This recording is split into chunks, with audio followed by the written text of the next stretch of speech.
Teacher job మీ లక్ష్యమా? అయితే మన uptake jobs వారు మీకు అందిస్తున్నటువంటి అమూల్యమైన అవకాశం. మన అప్టేక్ జాబ్స్లో మీకు కావలసినటువంటి సబ్జెక్ట్ వీడియోలు మీరు ఎంతసేపు అయినా చూసుకోవచ్చు, ఎన్నిసార్లైనా చూసుకోవచ్చు. దానితో పాటుగా టెస్టులు రాసుకోవచ్చు.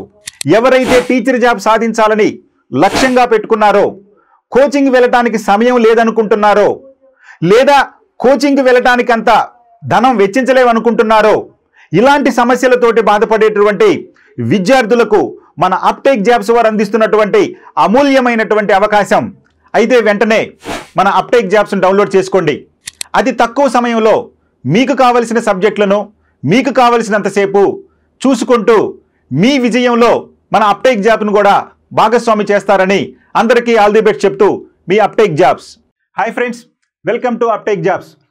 ఈరోజు కరెంట్ అఫైర్స్ సెషన్లో మనం ప్రధానమైనటువంటి అంశమైనటువంటి జమ్మూ కాశ్మీర్లోని అనంతనాగ్ జిల్లాలో ఉన్నటువంటి పహల్గాంలో జరిగినటువంటి పాకిస్తాన్ ఉగ్రవాద దాడిలో మరణించిన వారికి ముందుగా మనం నివాళులు అర్పిస్తూ ఈ కరెంట్ అఫైర్స్ని చేయడం జరిగింది.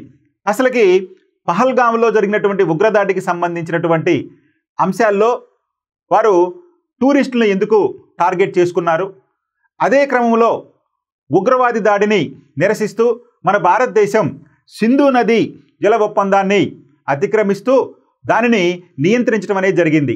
అయితే ఎందుకు జరిగింది, ఎలా జరిగింది అనేది పక్కన పెడితే ముందుగా అసలుకి ఈ సింధు జల వివాదం అంటే ఏంటి, ఎందుకు ఈ సింధు జల వివాదం ఇప్పుడు ఈ ఉగ్రవాద దాడిలో ప్రముఖంగా వినిపిస్తూ ఉంది, మొదలైన విషయాలన్నీ కూడా మనం ఈ కరెంట్ అఫైర్స్ భాగంగా చెప్పుకుందాం.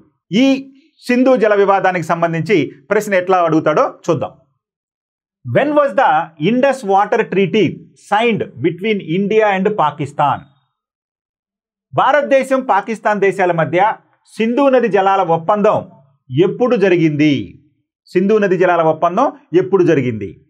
First one, July 2, 1972, October 2, 1960, September 9, 1960, August 15, 1960. మరి ఏ సంవత్సరంలో ఈ యొక్క భారతదేశం పాకిస్తాన్ల మధ్య సింధు జల ఒప్పందం జరిగిందయ్యా అంటే మనకి సెప్టెంబర్ 19, 1960. మరి అప్పటి మన ప్రధానమైనటువంటి జవహర్ లాల్ నెహ్రూ గారు, అదేవిధంగా అప్పటి పాకిస్తాన్ అధ్యక్షుడైనటువంటి మహమ్మద్ అయూబ్ ఖాన్ల మధ్య ఈ ఒప్పందం అనేది జరిగింది. ఎప్పుడండి? 1960 సెప్టెంబర్ 19.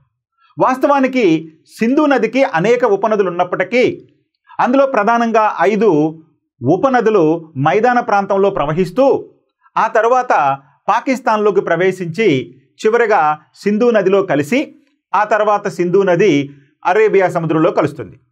మరి ఈ క్రమంలో ఈ 6 ప్రధానమైనటువంటి నదులు, అంటే 5 మైదాన ప్రాంతాల్లో ప్రవహించే నదులు, సింధు నది, మొత్తం 6 నదులకు సంబంధించి 3 నదులు అంటే సింధు, జీలం, చీనాబ్, ఈ 3 నదులకు సంబంధించి జలాలపై పాకిస్తాన్కి ఎక్కువ అధికారం కల్పించగా మిగిలినటువంటి 3 నదులైనటువంటి రావి, సట్లజ్ మరియు బియాస్, ఈ 3 నదులపై జలాలపై ఉన్నటువంటి అధిక హక్కును మన భారతదేశానికి కల్పించడం జరిగింది. ఇదే ఈ యొక్క సింధు నది జలాల ఒప్పందం. అంటే సింధు నది, దానికి ఉన్నటువంటి 5 ఉపనదులు మొత్తం కలుపుకొని 6 ప్రధానమైనటువంటి నదులకు సంబంధించి భారతదేశం పాకిస్తాన్ మధ్య 1960 సెప్టెంబర్ 9న కుదిరినదే ఈ యొక్క సింధు నది జల ఒప్పందం. అర్థమైందండి? ఇప్పుడు ఈ సింధు నది జలానికి సంబంధించినటువంటి పూర్తి వివరాలు ఏంటో, అసలుకి ఎందుకు ఉగ్రదాడి వెనుక ఈ యొక్క సింధు నది జలాలని తీసుకురావడం జరిగింది మన భారతదేశం అనే అంశాన్ని ఇప్పుడు మనం చూద్దాం. సింధు జలాల ఒప్పందం జమ్మూ కాశ్మీర్ అనంతనాగ్ జిల్లాలో ఉన్నటువంటి పహల్గాంలో ఉగ్రదాడి కారణంగా పాకిస్తాన్ పట్ల భారతదేశం కఠిన వైఖరిని అవలంబించింది. ఏంటయ్యా కఠిన వైఖరి అంటే, దాదాపు 65 ఏళ్ల క్రితం పాకిస్తాన్తో భారతదేశం చేసుకున్నటువంటి సింధు నది జల ఒప్పందాన్ని నిలిపివేసింది. ఆ సింధు నది జల ఒప్పందాన్ని మేము అంగీకరించమని చెప్పి మన భారతదేశం ఖరాఖండిగా ప్రకటించడం జరిగింది. దేనికి వ్యతిరేకంగా అంటే ఈ యొక్క పహల్గాంలో మన పహల్గాంలో మన యాత్రికులపై జరిగినటువంటి ఈ యొక్క ఉగ్రదాడికి వ్యతిరేకంగా మనం ఈ యొక్క ఒప్పందాన్ని చెల్లదు అని చెప్పి ప్రకటించడం జరిగింది. మరి ఈ సింధు జల ఒప్పందం యొక్క నేపథ్యం ఏంటయ్యా అంటే చూడండి, ఇది ఇప్పుడు కాదండి, చెప్పుకున్నాం దాదాపు 65 సంవత్సరాల క్రితమే ఈ ఒప్పందం జరిగింది. అయితే ఏంటో చూడండి, 1960 సెప్టెంబర్ 19వ తేదీన భారతదేశం పాకిస్తాన్ దేశాల మధ్య ఈ సింధు నది జల ఒప్పందం అనేది జరిగింది. ఆ సమయంలోనే మన భారతదేశానికి చెందినటువంటి అప్పటి ప్రధానమంత్రి అయినటువంటి శ్రీ జవహర్లాల్ నెహ్రూ గారు, అదేవిధంగా అప్పటి పాకిస్తాన్ అధ్యక్షుడైనటువంటి మహమ్మద్ అయూబ్ ఖాన్ గారు, ఈ ఇద్దరు కూడా ఈ జల ఒప్పందంపై సంతకాలు చేయడం జరిగింది. మరి దీనికి మధ్యవర్తి ఎవరయ్యా అంటే మనకి ప్రపంచ బ్యాంకుగా చేసుకోవచ్చు. అంటే ప్రపంచ బ్యాంకు ఆధ్వర్యంలో ఈ యొక్క 2 దేశాలకు సంబంధించినటువంటి మన ప్రధానమంత్రి, ఆ దేశం యొక్క అధ్యక్షుళ్ళు సంతకాలు చేయడం జరిగింది. సో ఈ ఒప్పందంపై ప్రపంచ బ్యాంకు కూడా సంతకం చేసింది. చూడండి, ఈ బొమ్మను కనుక మీరు స్పష్టంగా గమనిస్తే ఈ మన భారతదేశంలో ప్రధానంగా జమ్మూ కాశ్మీర్ మరియు లడఖ్ ప్రాంతాలుగా మనకి ఈ కేంద్రపాలిత ప్రాంతాలు తీసుకుంటే, ముందుగా సింధు నది, ఆ తర్వాత జీలం నది, ఆ తర్వాత చీనాబ్ నది, ఇక బియాస్ నది, రావి నది, బియాస్ నది, ఆ తర్వాత సట్లజ్ నది. అంటే చీనాబ్, రావి, బియాస్, సట్లజ్ ఇవన్నీ కూడా సింధు నది యొక్క ఉపనదులు. ఈ నదులన్నీ కూడా ఇండివిజువల్గా వేరువేరు ప్రాంతాల్లో జన్మించినప్పటికీ వాళ్ళను అనుసరించి ఇవి పశ్చిమానికి ప్రవహించుకుంటూ వెళ్ళి కొన్ని నేరుగా పాకిస్తాన్లో సింధు నదితో కలిస్తే మరికొన్ని మన భారతదేశంలో కలిసి ఆ తర్వాత పాకిస్తాన్లో సింధు నదితో కలుస్తూ ఉంటాయి. ఇవన్నీ కూడా ఈ యొక్క నదీ వ్యవస్థల గురించి చెప్పుకునేటప్పుడు మనకి బాగా ఉపయోగపడతాయి. అయితే ఈ 6 నదులలో మొదటి 3 నదులైనటువంటి ఏంటండి, సింధు నది, జీలం నది, చీనాబ్ నది, వీటిని ఏమంటారయ్యా అంటే పశ్చిమ నదులు అంటారు. అంటే సాధారణంగా నదుల్ని ఏ రకంగా వర్గీకరిస్తారయ్యా అంటే ఉపనదులకు సంబంధించి ప్రధానంగా ప్రధాన నది ప్రవహిస్తూ ఉన్నప్పుడు ఆ ప్రధాన నదికి ఎడం వైపు నుంచి వచ్చి కలుస్తున్నాయా, కుడివైపు నుంచి వచ్చి కలుస్తున్నాయా అని చెప్పి కుడి ఉపనదులు, ఎడమ ఉపనదులు అంటారు. లేదా దిక్కులను అనుసరించి పశ్చిమ నుంచి వచ్చి కలుస్తున్నాయా, తూర్పు నుంచి వచ్చి కలుస్తున్నాయా అని చెప్పి విభజించడం జరుగుతుంది. అయితే ఇక్కడ మనం ఏం చేస్తున్నామంటే ఈ యొక్క సింధు నదికి సంబంధించి సింధు నదిని కూడా కలుపుకొని ఈ యొక్క సింధు నది, జీలం నది, చీనాబ్ నదులు పశ్చిమ నదులుగాను, ఇక రావి నది, బియాస్ నది, సట్లజ్ నదులను తూర్పు నదులుగాను విభజించడం జరిగింది. ఈ పశ్చిమ నదులేమో ఎక్కువ అధికారం పాకిస్తాన్కు కట్టబెడితే ఈ యొక్క తూర్పు నదులైనటువంటి రావి, బియాస్, సట్లజ్ నదులకు సంబంధించినటువంటి జలాలపైన ఎక్కువ అధికారం భారతదేశానికి ఇవ్వటం అనేది జరిగింది. ఇక్కడ మీరు చూడండి, ఇవన్నీ కూడా మన భారతదేశంలో ఉన్నటువంటి జమ్మూ కాశ్మీర్ లేదా ఈ యొక్క లడఖ్ ప్రాంతాల్లోనే జన్మించాయి. అక్కడ నుంచి పశ్చిమానికి ప్రవహించుకుంటున్నాయి, పాకిస్తాన్లోకి ప్రవేశించి అక్కడ అరేబియా సముద్రంలో కలుస్తుంది. అది సింధు నదికి సంబంధించినటువంటి వివరాలు. అయితే ఈ నదికి సంబంధించినటువంటి జలాలను ఎవరు ఎక్కువగా వినియోగించుకోవాలి అనేది మనకి విభజన సమయం నుంచి కూడా ఉన్నటువంటి సమస్య. ఆ సమస్యలో భాగంగానే చివరికి 1960 సెప్టెంబర్ 19న ఈ నదీ జలాలకు సంబంధించినటువంటి వాటాలపై ఒప్పందం కుదిరింది. ఆ ఒప్పందంలో భాగంగానే సింధు, జీలం, చీనాబ్ నదుల యొక్క మిగులు జలాలు అనకూడదు, ఆ సింధు, జీలం, చీనాబ్ నదులపై ఎక్కువ అధికారాన్ని పాకిస్తాన్కి సంక్రమింపజేయడం జరిగింది ఈ ఒప్పందంలో భాగంగా. అదేంటో చూద్దాం. 9 సంవత్సరాల చర్చల అనంతరం ఈ 2 దేశాలు ఈ ఒప్పందంపై సంతకాలు చేశాయి. ఈ ఒప్పందం అనేక సరిహద్దు నదుల జలాల వినియోగంపై ఇరుపక్షాల మధ్య సహకారంతో పాటు సమాచార మార్పిడి కోసం ఒక యంత్రాంగాన్ని కూడా నిర్దేశించుకున్నాయి. మరి ఈ ఒప్పందం 2 దేశాల మధ్య జరిగింది కాబట్టి ఏ విధంగా ఉండాలి విధి విధానాలను కూడా నిర్ధారించుకోవడం జరిగింది. ఈ ఒప్పందం ప్రకారం సింధు, జీలం, చీనాబ్ ఈ నదులపై, ఈ నదులు ఏమంటారండి, పడమటి నదులు లేదా పశ్చిమ నదులు అంటారు, పాకిస్తాన్కు ఎక్కువ అధికారం సంక్రమింపచేయగా బియాస్, రావి, సట్లజ్ నదులపై వీటిని తూర్పు నదులు అంటారు. ఈ నదులపై భారత్కు ఎక్కువ హక్కులు కల్పించడం జరిగింది. చూడండి జాగ్రత్తగా, ఎందుకంటే ఇవన్నీ కూడా మన ఏదో ఒక రకంగా ప్రశ్నలు అడిగే అవకాశం ఉంటుంది కాబట్టి ఇవన్నీ స్పష్టంగా అర్థం చేసుకోవాలి. ఇక ఈ ఒప్పందం ప్రకారం డిజైన్, ఆపరేషన్స్ కోసం నిర్దిష్ట ప్రణాళికలకు లోబడి పశ్చిమ నదులపై నదీ ప్రాజెక్టుల ద్వారా జల విద్యుత్తును ఉత్పత్తి చేసే హక్కుకు భారతదేశానికి కట్టబెట్టడం జరిగింది. చూడండి, వాస్తవానికి పశ్చిమ నదులపై ఎక్కువ అధికారం పాకిస్తాన్కి సంక్రమింపజేసినప్పటికీ ఆ నదులపై జల విద్యుత్ ప్రాజెక్టులు నిర్మించుకునే హక్కు మనకి కల్పించారు. అయితే ఆ జల విద్యుత్ ప్రాజెక్టులు నిర్మించుకోవడానికి కూడా మనం పాకిస్తాన్కి సంబంధించి అనుమతులు కూడా తీసుకోవాల్సి ఉంటుంది. అంటే ఈ యొక్క విధి విధానాల్లో భాగంగా అలా ఈ ఒప్పందంపై సంతకాలు చేసుకున్నారు. చూడండి, ఈ యొక్క డిజైను, ఆపరేషన్ కోసం నిర్దిష్ట ప్రమాణాలకు లోబడి పశ్చిమ నదులపై నదీ ప్రాజెక్టుల ద్వారా జల విద్యుత్తును ఉత్పత్తి చేసే హక్కును భారత్కు కట్టబెట్టడం జరిగింది. ఇది చాలా చాలా ఇంపార్టెంట్. ఇక పశ్చిమ నదులపై భారత్ నిర్మించే జల విద్యుత్ ప్రాజెక్టుల రూపకల్పనపై అభ్యంతరాలు వ్యక్తం చేసే హక్కును సైతం పాకిస్తాన్కి ఈ ఒప్పందం కల్పించింది. మరి ఎలా పడితే అలా ఈ జల విద్యుత్ ప్రాజెక్టులు నిర్మించకుండా పాకిస్తాన్ యొక్క ఆమోదం కూడా కావాలని మరొక మెలక పెట్టారు ఈ ఒప్పందంలో భాగంగా. వాస్తవానికి ఎగువ నుంచి దిగువకి ఈ నది ప్రవహిస్తుంది. ఎగువన భారతదేశం ఉంది, దిగువన పాకిస్తాన్ ఉంది. ఎగువను మనం ఏమైనా చేసుకోవచ్చు, కానీ సహృదయంతో 1960లో ఈ సింధు నదీ జల ఒప్పందాన్ని మనం భారతదేశం పాకిస్తాన్తో చేసుకుంది. అప్పుడు కొన్ని షరతులకు లోబడి మనం కూడా అంగీకారం తెలపడం జరిగింది.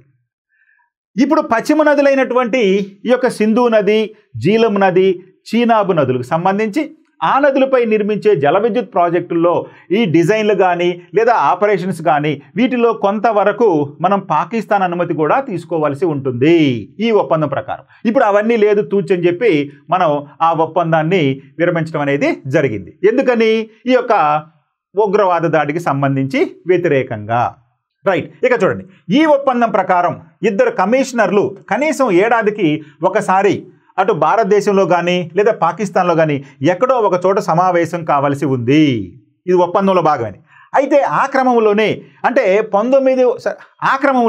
2020 మార్చిలో జరగాల్సినటువంటి ఈ యొక్క సమావేశం ఇప్పటి వరకు కూడా జరగకపోవటం అనేది ఒక గమనార్హంగా మనం గుర్తుపెట్టుకోవాలి. అంటే పాకిస్తాన్కి భారతదేశానికి ఎప్పుడు కూడా మనకి ఏదో ఒక సందర్భంలో మనకి ఈ యొక్క చిన్న చిన్న వివాదాలు అనేవి తలెత్తుతూనే ఉంటాయి, ఎందుకంటే సరిహద్దు దేశాలు కాబట్టి.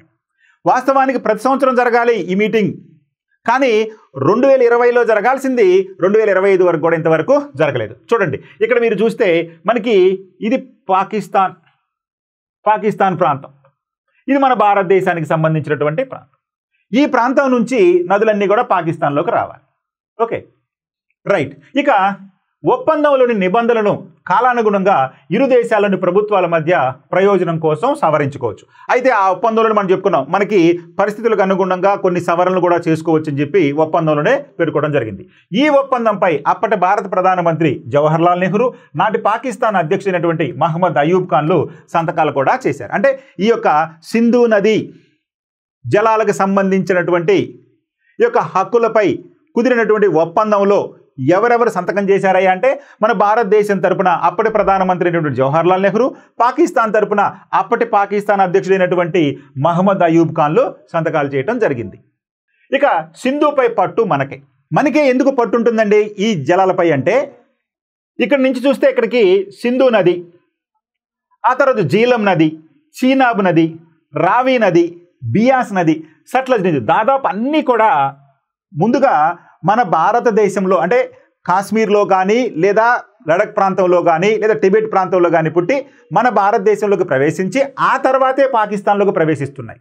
మరి మన భారతదేశంలోకి ప్రవేశించినప్పుడు మన భారత్ భూభాగం గుండా ప్రవహిస్తున్నప్పుడు వాటిపై మనకి హక్కు ఉంటుంది కదా. అంటే ఎగువన మనం ఉన్నాము, దిగువన పాకిస్తాన్ ఉంది. కాబట్టి ఎగువన ఉన్నటువంటి వారికి వాటిపైన అధికారం, హక్కు అనేది ఉంటుంది. ఇప్పుడు సామరస్యంగా ఉందనుకోండి, మనం కొంత భాగాన్ని వాళ్ళకి వదిలిపెట్టే అవకాశం ఉంది. కానీ ఇప్పుడు ఉగ్రవాది దాడి చేసి మన భారతదేశంలో ఉన్నటువంటి యాత్రికులను చంపటం ద్వారా వారు మనపై ఉన్నటువంటి అక్కసును ఈ విధంగా తీర్చుకోవటం ద్వారా ఆ ఉగ్రవాదులను అరికట్టడానికి లేదా పాకిస్తాన్ ప్రేరేపిత ఉగ్రవాదాన్ని అరికట్టడానికి మనం ఈ చర్యలకు చేపట్టడం జరిగింది. చూడండి, అంటే ఇప్పటి వరకు లేనిది ఎందుకు చేశామయ్యా అంటే కారణం ఈ ఉగ్రదాడి. ఓకే, సో ఈ విధంగా మన భారత్కి ఎక్కువ పట్టుంటుంది ఈ యొక్క సింధు జలాలపై. ఎందుకంటే మన దేశంలో నుంచే కిందకి పాకిస్తాన్లోకి ఆ నదులు ప్రవహిస్తూ ఉన్నాయి కాబట్టి. తరచూ పాకిస్తాన్ కారణంగా సరిహద్దుల్లో తలెత్తినటువంటి ఉద్రిక్తతలను దృష్టిలో ఉంచుకొని 2016లో ఒకే సమయంలో ఒకే చోట నెత్తురు నీళ్లు ప్రవహించవు అని మన ప్రధానమంత్రి నరేంద్ర మోడీ గారు సింధు జలాల ఒప్పందాన్ని ఉద్దేశించి వ్యాఖ్యానించడం జరిగింది. ఆయన ఇప్పుడు చేయలేదండి, ఆ వ్యాఖ్య 2016లోనే చేశారు. ఒకే సమయంలో ఒకే చోట నెత్తురు నీళ్లు ప్రవహించవు. మనం ఉదాసీనంతో వారికి నీరు అందిస్తుంటే కానీ వారు మనలను చంపి రక్తాన్ని కలచూస్తున్నారు. సో దాన్ని దృష్టిలో పెట్టుకుని ఒకే సమయంలో ఒకే చోట నెత్తురు నీళ్లు ప్రవహించవు అని చెప్పి ప్రధానమంత్రి గారు 2016లోనే పేర్కొనడం జరిగింది. పహల్గాంలో ఉగ్రదాడి కారణంగా ఇప్పుడు సింధు జలాల ఒప్పందాన్ని రద్దు చేసుకుని ఆ మాటలను ఆయన నిజం చేసి చూపించారు. ఈ సందర్భంగా ఈ యొక్క మాటలు నిజం చేసి చూపించారు ఈ పహల్గాం దుర్ఘటనను దృష్టిలో పెట్టుకొని చెప్పి మనకి అర్థమవుతుంది. మరి ఈ ఒప్పందం నుంచి అధిక లబ్ధి పొందుతున్నటువంటి దేశం ఏంటంటే పాకిస్తాన్ దేశమే. దాదాపు సింధు జలాలకు లభ్యమవుతున్నటువంటి వాటిలో 80% పైగా సింధు జలాలను పాకిస్తాన్ వాళ్ళే ఉపయోగించుకుంటున్నారు. ఎందుకంటే ఎక్కువ దూరం వాళ్ళ దేశంలో ప్రవహిస్తుంది, అదేవిధంగా మైదానాల్లోకి ప్రవేశిస్తుంది. కాబట్టి మైదానాల్లో ప్రవహిస్తున్నప్పుడు దానికి ఆనకట్టలు నిర్మించుకొని కాలువలు నిర్మించి వ్యవసాయ యోగ్యంగా చేసుకోవటం ఈజీ కాబట్టి పాకిస్తాన్ వాళ్ళే ఎక్కువగా వినియోగించుకుంటూ ఉన్నారు. కానీ మన దేశం నుంచి వెళుతూ పాకిస్తాన్లో మైదానాల్లోకి ప్రవేశిస్తున్నాయి కాబట్టి వాళ్ళకి అవకాశం ఉంది.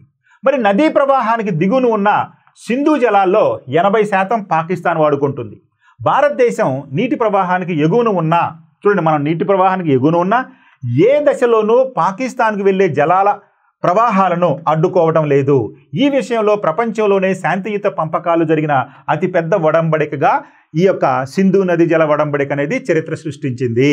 ఏ విధమైనటువంటి వివాదాలు లేకుండా మనం ఉదాసీనతతోటి వారికి జలాలను ఇవ్వటం అనేది ప్రపంచ చరిత్రలోనే ఇది ఒక అధ్యాయంగా ఉంది.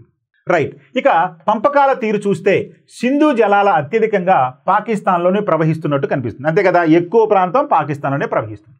సాధారణంగా భారత్ తాగునీరు సాగునీరు అవసరాలకు తూర్పు వైపు ప్రవహించే నదులపైనే ఆధారపడుతుంది. మనం చెప్పుకున్నాం కదా, ఈ సింధు నదీ జల ఒప్పందంలో భాగంగా దక్షిణంగా అంటే తూర్పుగా ఉండేటటువంటి ఈ యొక్క సట్లజ్ నది కావచ్చు, బియాస్ నది కావచ్చు, రావి కావచ్చు, ఈ యొక్క సట్లజ్ బియాస్ రావి నదుల జలాలనేమో మనం ఎక్కువగా త్రాగునీరు సాగునీరుగా వినియోగించుకుంటే మిగిలిన 3 నదులకు సంబంధించినటువంటి నీటిని పాకిస్తాన్ ఎక్కువగా వినియోగించుకుంటుంది. పడమట వైపు ప్రవహించే నదుల నీటితో పెద్దగా మనకు పని ఉండదు. ఎందుకంటే పడమట వైపు ప్రవహిస్తూనే మన దేశంలో అది కూడా ఈ కాశ్మీర్ లడక్ ప్రాంతాల్లో ఉన్నటువంటి పర్వత లోయ ప్రాంతాల గుండా ప్రవహిస్తున్నాయి కాబట్టి వాటి నుంచి ఎక్కువగా మనం త్రాగునీరు సాగునీరుకు ఉపయోగించుకోవడానికి అవకాశం తక్కువగా ఉంది. అందువల్ల సింధు జలాల్లో అత్యధికంగా పాకిస్తాన్కే దక్కుతున్నాయి. అదే సమయంలో భారత్ నదీ ప్రవాహానికి అంటే భారతదేశం నదీ ప్రవాహానికి ఎగువన ఉంది, భౌగోళికంగా వ్యూహాత్మక అనుకూలత ఉంది.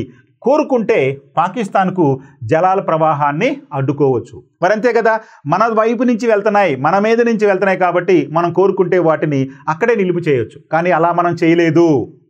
రైట్, మరి విశిష్టతలు ఏంటో చూద్దాం. ఈ ఒప్పందంలో భాగంగా విశిష్టతలు ఏంటో అంటే సింధు నదీ జల ఒప్పందంలో విశిష్టతలు ఏంటో చూద్దాం. 2 దేశాల మధ్య శాంతియుత నీటి పంపకాలకు వాహికగా నిలిచిన ఈ ఒప్పందానికి అనేక విశిష్టతలు ఉన్నాయి. అవేంటంటే సరిహద్దుల్లో నదీ జలాల పంపిణీకి కుదుర్చుకున్న ఆసియాలోనే ఏకైక ఒప్పందం ఇది. ఆసియాలో ఏ 2 దేశాల మధ్య ఇలాంటి ఒప్పందం లేదు. మన భారతదేశం పాకిస్తాన్ మధ్య ఈ సింధు జల ఒప్పందం అనేది ఉంది.